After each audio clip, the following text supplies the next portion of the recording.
This is a story of three trolls. Their names are Warren, Helmet, and Marwin. And they live in the forests just north of a small town of Clinton, Iowa. Now, here's the thing you need to know about Clinton, Iowa.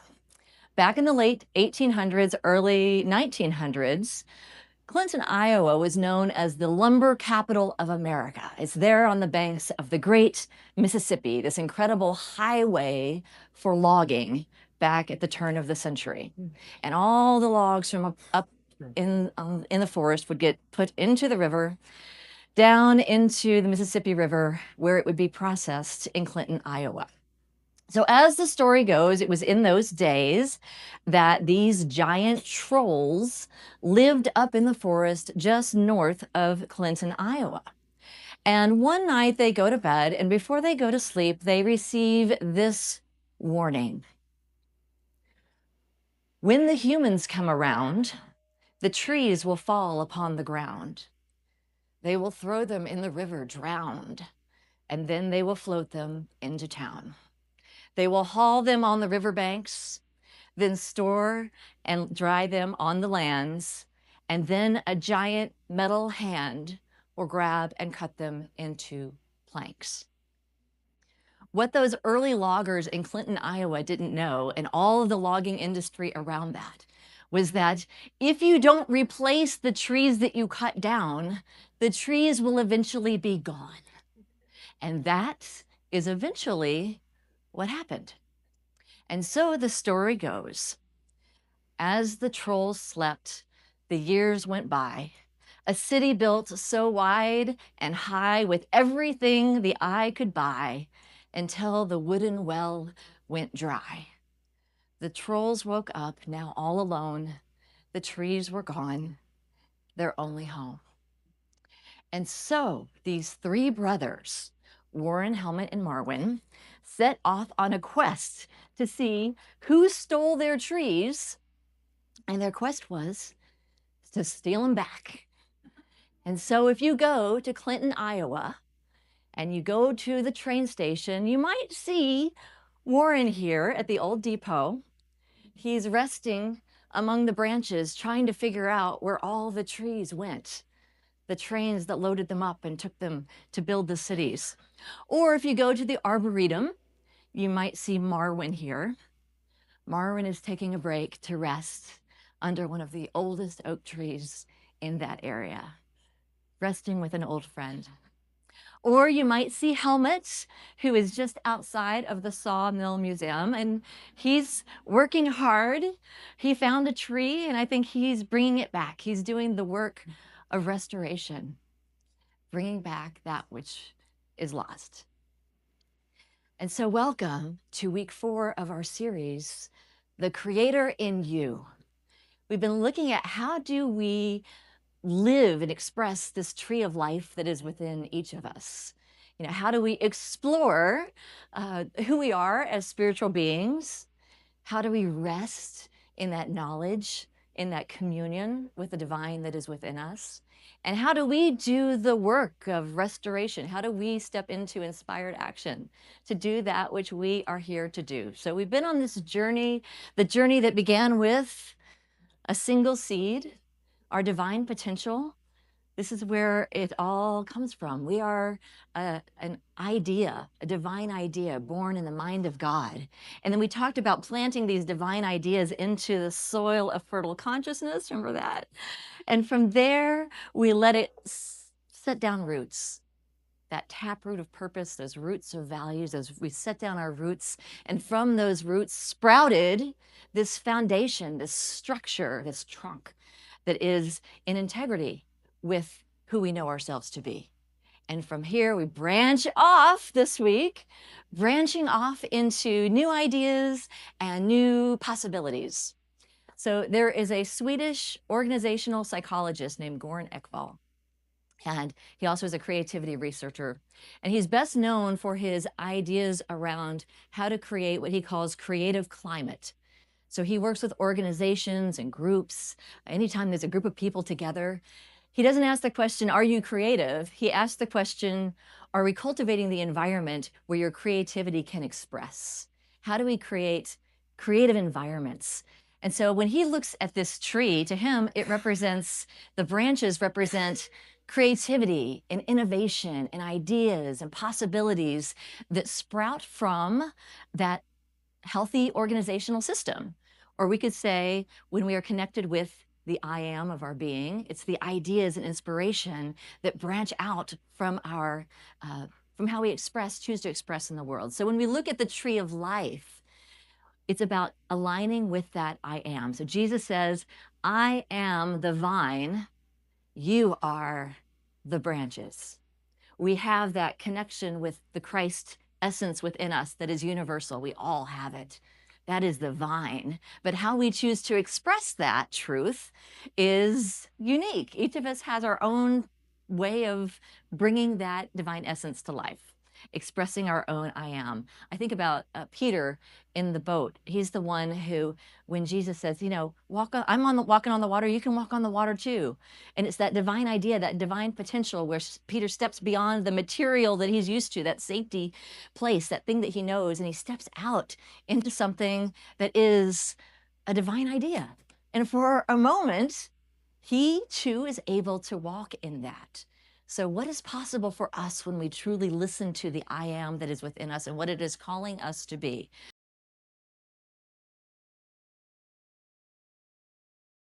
So in this series, we've talked about the word create. The word create shows up in the Bible a lot of different times and a lot of different ways.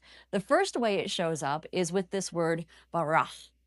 And we talked about this when we talked about the seed. Every time you see this from the Hebrew word barach, it means it's always God is the subject and this is the verb. This is how God creates. This is divine creation, that which springs from divine mind. We are a divine expression. We are made from that bara, creative energy. But there's another way that create shows up. And the second way it shows up is this Hebrew word yatsur. Yatsar is, it means to form, to shape, or to fashion. It is a potter's term, like pottery. It's gathering the dust and forming it. So in Genesis, it says, the Lord God formed the man from the dust of the ground. And then we see in Isaiah, yet, O Lord, you are our Father, we are the clay. We are the clay, and you are the potter. We allow that divine energy to shape us and to mold us. So in this sense, creating is not creating from nothing. This is creating where we look at what's around us. Like these are the cards I've been dealt, and what am I going to do with it? It's that kind of creative energy. So meet Thomas Dambo. Thomas Dambo is the artist. Since 2014, he's been creating these gigantic troll figures.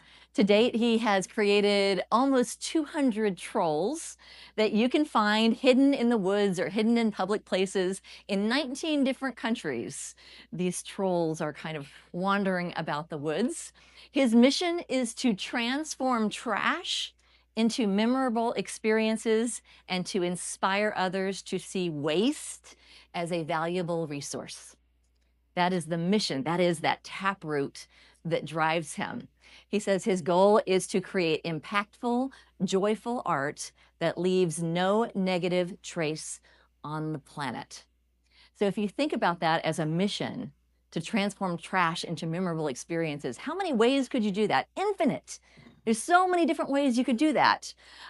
So for Thomas, he has fulfilled his mission through different projects like Conrad the Crab, over here, made from recycled materials. And he's also created, he loves birdhouses. So this is a birdhouse made from a recycled skateboard.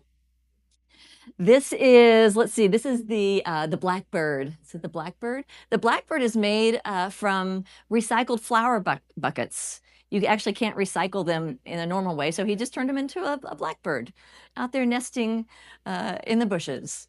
Or he could fulfill his purpose by, let's see what we have next. We have the future forest. This is in Mexico City for a festival, all made from recycled plastics. A cardboard Christmas tree. I think that could be kind of fun. Start saving our cardboard to make a Christmas tree. Or I like this one too. This is his duck castle. So this is a castle that floats out in the water so the ducks have a safe place to live. It was made entirely from recycled waste from a music festival. He gathered what was there, and turned it into something functional and something beautiful. And he uses his work not only to teach people about environmentalism and to teach people about how we can be in action to reuse things, he also brings the whole community together to create these projects together. So he's taking that mission and expressing it in all of these wonderful ways. So these are, in cognitive psychology, you would call this divergent thinking. Divergent thinking is when you just kind of let your ideas wander without judgment. It's like mass production of ideas. What could it look like? What's possible? You know, what if I try this? What if I try that? You know, maybe I can do this. What else is possible? What else is possible? What else is possible? And we have this unlimited ability to generate ideas. How do we bring this mission to life? Infinite number of ideas for how to do that. In Unity, one of the tools that we use to expand our own thinking is the tool of affirmations. So affirmations are when we claim ideas and thoughts of truth so that we can have that be the core from which all of our other ideas and expressions flourish. Does that make sense? So, for example, we might say, I am a creator, born in the image and likeness of the creative power that created the universe. That's an affirmation. I am whole, I am complete, I am strong, I am enough, I have all the resources I need to do all that I am called to do and be. Those are affirmations, and they expand us in consciousness. They allow us to step into greater possibilities. So that's a tool that we can use to sculpt that internal world. So Jesus gives an example, and I'm just going to go into the book of Luke because there's like 3 examples, boom, boom, boom, where he talks about how do you create this creative culture from a spiritual perspective, from that Christ I am. So this is creative climate in a spiritual sense. And here's what he says. It's a story. It's a parable. A certain man had a fig tree planted in his vineyard, and he came and he sought fruit. Here's my fruit tree. Where's my fruit? He didn't find any. And so he said to the dresser of his vineyard, to the guy who's managing the vineyard, behold, these 3 years I come seeking fruit on this fig tree, and I haven't found any. I found none. Cut it down. Why cumbereth it the ground? Why is this thing taking up space if it's not going to create fruit? If it's not going to create any fruit, just take the thing down. So now we're going to sort of dance with metaphysics, a little metaphysical romp here. Charles Fillmore, one of our co-founders, has something called the Metaphysical Bible Dictionary. And in Unity, we look to the Bible as, how can we interpret it as not something that just happened, thousands of years ago, but something that's happening now in our consciousness. And so the Metaphysical Bible Dictionary, if you haven't ever looked at it, it's really fascinating to see what the different pieces of the Bible can represent. So this is what Charles Fillmore says when he looks at figs. He says, figs are representative of the seed of man, which is our divine potential. So when we're talking about the figs, we're talking about our divine potential. And so he writes, figs are representative of the seed of man. This seed, this divine potential, in its original essence, is mind energy. So what he's saying is our divine potential expresses as mental energy, as spiritual energy. This is where we find our potential. And so then he says, when ideas are related purely to divine mind, when we can align our thinking with divine mind, the seed of man, the potential of man, is the life stream in its original purity. Meaning that when we can align our ideas and our thoughts with that I am, when the branches are connected to the vine, then what we're able to express is a pure expression of divine potential. So this man has a fig tree, not getting any figs, and he's like, hey, if this thing's not going to produce some figs, you need to just cut the thing down. But the dresser of the vineyard, the man who is tending to the vineyard, answers him and says, Lord, let it alone this year. Give me a year till I shall dig about it. Let me loosen the soil around it and dung it. So I'm going to put some fertilizer on it. Give me a year. Give me a year to work on the soil. Give me a year to cultivate the creative climate, to cultivate the environment where this tree can produce fruit, where this tree can fulfill its purpose. Give me a year to cultivate that consciousness, to create that potential. So imagine anytime we fall short, we don't think, oh, I'm such a failure. What if the fig tree is not a failure? What if it just needed some enrichment in that fertile soil? Maybe it just needs a better environment where it can thrive. Or when people disappoint you in your life, maybe it's not that there's something wrong with them. What if we ask, is that person in an environment that's conducive for their flourishing? And if not, what can we do to enrich that environment, to enrich that consciousness? So Jesus is teaching in one of the synagogues. He tells this parable. And then it says, this is still in the same chapter, it says that there's a woman there in the synagogue. He's teaching, and there's a woman who has a spirit of infirmity. So she's frail, she's weak, and it says she couldn't lift herself up. So we could think metaphysically, it's like thoughts of limitation, weakness, frailty. She couldn't lift herself up. And it says, when Jesus saw her, he called her to him and said unto her, woman, thou art loosed from thine infirmity. Loosening the soil. You're loosed up. I release that compacted soil. And then he laid his hands on her, and immediately she was straight and glorified God. So there's two things. First is we have to loosen up that soil, and then we can allow that consciousness to emerge through us, to straighten us. And from that, we can create whatever we are called to create. So we have in cognitive psychology divergent ideas, and then there's also convergent ideas. It's having lots of possibilities, anything is possible, and then using our wisdom to say, this is what's mine to do. This pruning everything else away so that I can feed my energy, my life force into the thing that is mine to do.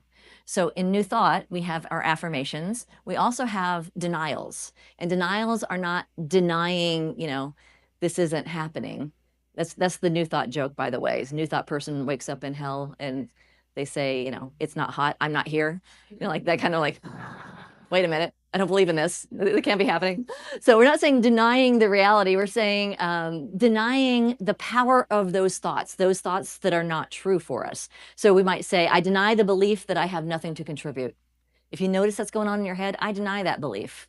I deny that fear has any power over me. I release my fear of failure. Those would be examples of denials, and they prune us. They're an awareness of those thoughts that are not in alignment with that vine. And we prune those thoughts away because they don't produce fruit. Have you noticed? The fear and the worry, it doesn't produce fruit. So we got to loosen it with denials. We loosen that hard, the rocky path, and we step into new possibilities. So after Jesus tells this story about the woman, or he heals this woman, and then he says, he's like, okay, how do I describe to you what the kingdom of heaven is like? And so he said, unto what is the kingdom of God like? And whereunto shall I resemble it? It is like a grain of mustard seed, which a man took and cast into his garden, and it grew and waxed a great tree, and the fowls of the air lodged in the branches of it. And in New Thought, we would interpret the fowls of the air, the birds of the air. Those are the divine ideas. Do divine ideas have a place to land with you? So we put forth these ideas and we let these divine ideas land on us so that we can create. We love the branches, don't we? We love, like, here's a new idea, here's a new possibility. And what happens is, you see this, I've experienced this, particularly as we head into the holiday season, where it's like my family, we do this and it's fun, and so we do this the next year and it's fun, and every year we add a new tradition and a new tradition and a new tradition, and eventually we reached a point where it was like, our holidays are exhausting because all these traditions keep getting added and added and added, and they were all wonderful, but we can't do it all. So there comes a point where it's like, yes, this is a great idea and it served me for a time, and this is a great idea and it served me for a time. But every now and then it's time to step back and just say, what do I need to release? What can I let go of? What is the thing that's no longer serving the direction that I'm going? And that can be a project. It can be something in your life. It can be an action. It can also be something that's happening within our own consciousness. How do we prune our thoughts? How do we loosen that soil? So my grandmother was a gardener, and Philip, you sang her favorite song today. Clouds was her favorite song. I'm like, oh, she taught me in her beautiful flower garden. She taught me how to prune. She would always have these beautiful fresh cut flowers in her house. And I always like to go out there and pick a bouquet. And she said, well, you don't just go out there and just hack down whatever. You know, there's a way to harvest. There's a way to prune so that when you take one flower, 2 and 3 more will bloom in its place if you know how to do it. And so pruning is an important skill to learn. Jesus says, let your word be yes, yes, putting my energy into that, or no, no. I'm going to let go of that one. Clean, a clean cut. Anything else, he's like, is just confusion. Anything else is confusion. So this week, as we move into our spiritual journey, the question is, what needs to be removed? What needs to be transformed? Maybe I don't need to totally take it out of my life, but it needs to change form a little bit. And what needs to be created? So I want to remind you that, when you come in, you have these little bulletins on the back. There are reflection questions. So I invite you to find a friend after service and talk through them, or think about it on your way home, or journal about it tonight. What are the things that I'm ready to release? What can I prune from my life? And what are the ideas that I want to feed with my spiritual energy? So we've been doing after service these crafternoon experiences outside today. If you would like to take this on and experience it in a very visceral way, we've been pruning. So shout out to my daughter, Jenna. She's back for a couple more weeks before she goes out to college. And yesterday I said, Jenna, there's this juniper bush in the parking lot and it needs pruning. And my talk this week's about pruning. Can you go prune it? So she did. She pruned the juniper bush. Maybe you've seen it in the parking lot. And we have some of its branches here for us to decorate. And I also brought some trash, some garbage. I mean, it's not garbage anymore because we can turn it into something amazing. So this is what Jenna made this morning with her branch and with our trash. And you're invited, if you'd like to hang out afterwards, meet some people, have some fun, to head to our crafternoon table and see what you might be inspired to create. It's just a great way for us to have some fun together. So my husband texted me this week. He's up in northern New York, up in the Adirondack Mountains, and he was taking a walk through the woods, and he started seeing all these birdhouses along the trail that he didn't recognize. And then he turned the corner, and in New York, there's this enormous troll. The trolls have found their way to New York. And it turns out that the trolls, every couple hundred years, the trolls get together, have a little troll convention. This year it's in northern New York. It's a great place to have a convention. And they got together, and the older trolls, they were sort of looking at, since the last time they got together, they talk about the humans a lot. And they're like, the humans are not doing a good job taking care of the planet, so we should eat them. That's what they decided. We should eat them all. We should eat them all. And so all the older trolls were all in agreement. Yes, we will eat the humans because they're doing a pretty miserable job taking care of the planet.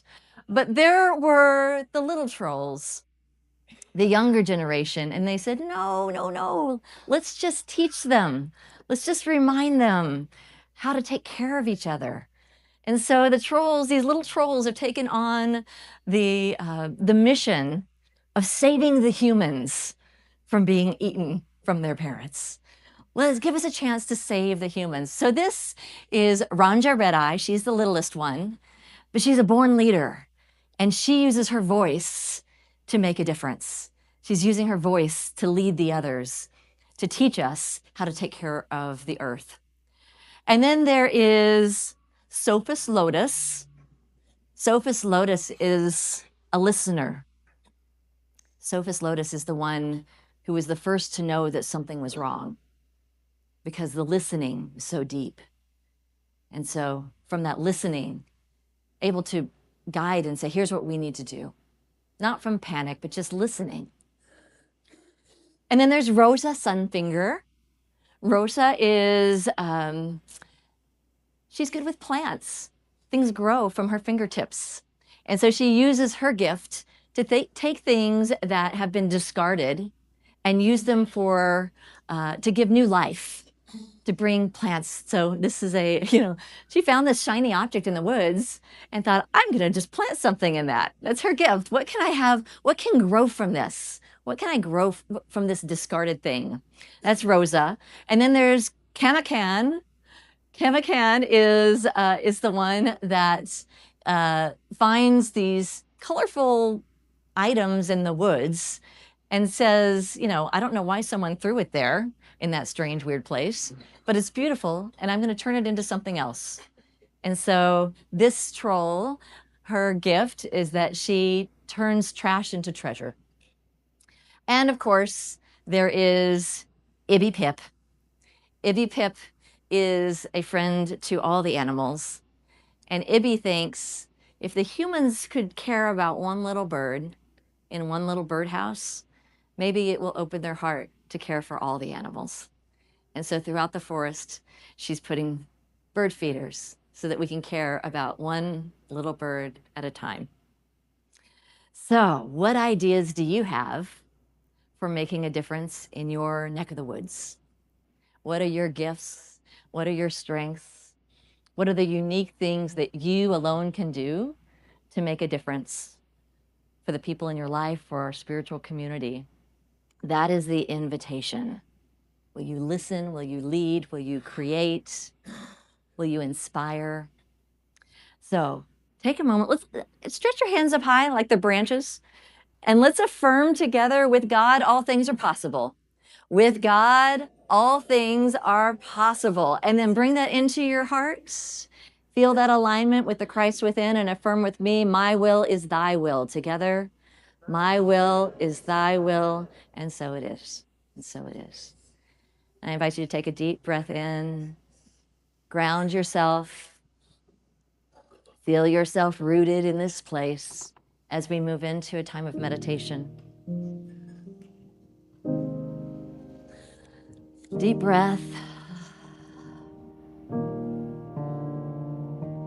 we reflect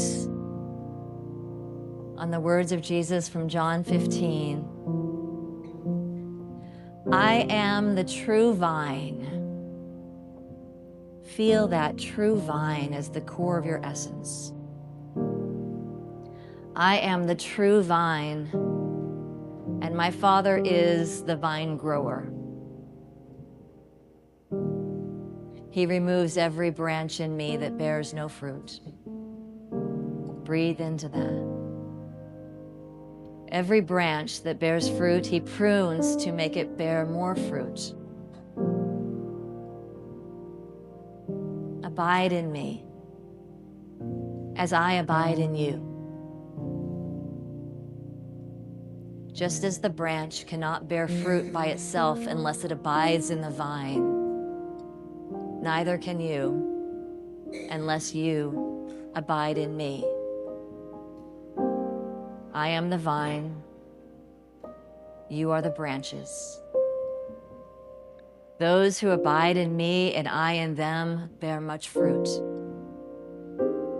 Because apart from me, you can do nothing.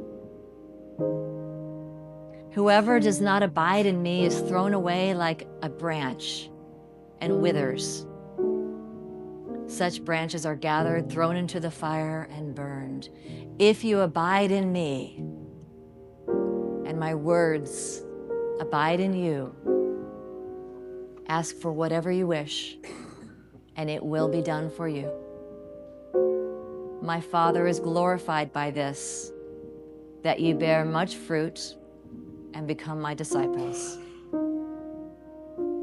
As the Father has loved me, so I have loved you. Bind in my love. If you keep my commandments, you will abide in my love, just as I have kept my Father's commandments and abide in his love.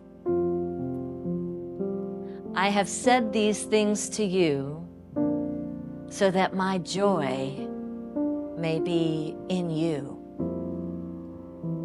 and that your joy may be complete. We take this into the silence.